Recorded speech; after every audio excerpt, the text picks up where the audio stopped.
जब किसी से कोई गलती हो जाती मेरे हुजूर उसको माफ कर दिया करते। ग़ज़वा-ए खैबर के मौका पर जब फतह खैबर हुआ तो सहाबा वापस पलट रहे थे और मुसलसल जुदोजहद की वजह से सहाबा थके हुए थे। एक मकाम पर अर्ज की कि हुजूर अगर आप इजाजत दें तो थोड़ी देर यहाँ आराम न कर ले।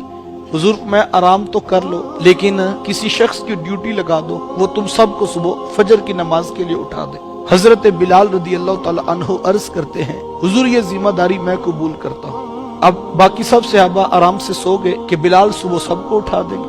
हजरत बिलाल भी थके हुए थे। दिल में ख्याल आया कि अगर मैं लेटूंगा तो कहीं मेरी आंख ना लग जाए, चलो मुसल्ला बिछा के मैं नफल अदा कर लेता हूँ। सारी रात नफल अदा करते रहे। सुबह का सवेरा जब करीब था तो हजरत बिलाल रदी अल्लाह ताला अन्हु ऊंट की कोहान के साथ टेक लगाकर थोड़ी देर आराम करने लगे।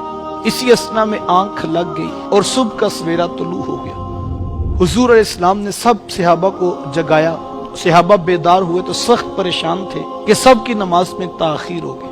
अब हर कोई परेशान था लेकिन हजरत बिलाल की परेशानी किसी और दर्जे की थी, क्योंकि इनकी जिम्मेदारी थी सबको उठाना था। किसी ने आकर कहा बिलाल अल्लाह के रसूल तुम्हें बुला रहे हो। अब हजरत बिलाल रदी अल्लाह ताला अन्हु डरते हिचकिचाते बारगाह रिसालत में हाजिर हुए। हुजूर मैं बिलाल ये क्या बात हुई, आपने किसी को भी नमाज के लिए नहीं उठाया? तो हजरत बिलाल रदी अल्लाह ताला अन्हु आंखें नीची करके अर्ज करते हैं मेरे हुजूर जी, जिस रब ने आपको सुला दिया उसने बिलाल को भी सुला दिया। मेरे हुजूर गुस्सा नहीं करते, झिड़की नहीं देते, बुरा भला नहीं कहते, बल्कि हुजूर आगे से मुस्कुराते हैं और हुजूर फरमाते बिलाल फिर उठिए ना, आप ही अजान देंगे और हम नमाज अदा करेंगे। यार ये कैसी खूबसूरत बात है। हम एक लम्हे के लिए अपनी मसाजिद का भी हाल देख लें। कभी हमारी मस्जिद में अजान लेट हो जाए 5 मिनट 1-2 मिनट, कभी जमात लेट हो जाए, हमारा अंदाज क्या होता है? मैं नहीं कहता नमाज लेट होनी चाहिए, अजान लेट वक्त पर होनी चाहिए, बल्कि मेरे उस्ताजुल मुकर्रम तो जब इस मनसब के लिए किसी को भेजते हैं तो आप 2 नसीहतें जरूर करते हैं।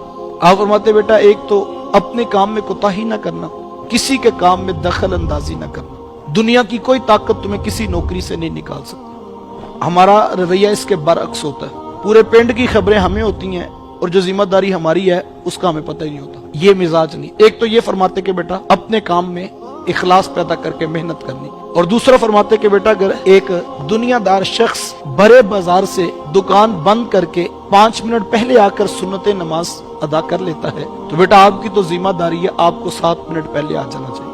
तो नमाज भी वक्त पर होनी चाहिए, अजान भी वक्त पर होनी चाहिए। लेकिन हुजूर वाला जिस शख्स ने ये जिम्मेदारी कबूल की है आखिर वो भी तो इंसान है, कभी उससे भी कोई गलती हो सकती है, कभी ट्रैफिक ब्लॉक हो सकती है, कभी भूल चूक हो सकती है। लेकिन हमारे रवैयों में तो इतनी गुंजाइश नहीं, जो हालात हैं वो किसी से भी मख्फी नहीं।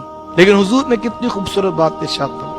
हुजूर ने बंदा भी तब्दील नहीं किया ना। हमारे यहाँ होता है बाज़ औक़ात किसी को कोई काम बताए ना, वो निभा ना सके किसी गलती की वजह से, किसी सुस्ती की वजह से, तो हम फौरन वो मनसब वो ओहदा लेकर किसी और को दे देते हैं कि तुम तो इस काबिल ही नहीं कि तुम्हें ये मनसब दिया। लेकिन हुजूर ने क्या फरमाया, बिलाल फिर उठिए ना, आप ही अजान देंगे और हम नमाज अदा करेंगे। ये कैसी खूबसूरत सीरत है जो मुझे और आपको बहुत कुछ सिखा रही है। दीन की बात फैलाना सदक़े जारिया है। सवाब की नीयत से वीडियो को शेयर जरूर कीजिए। जज़ाकल्लाह।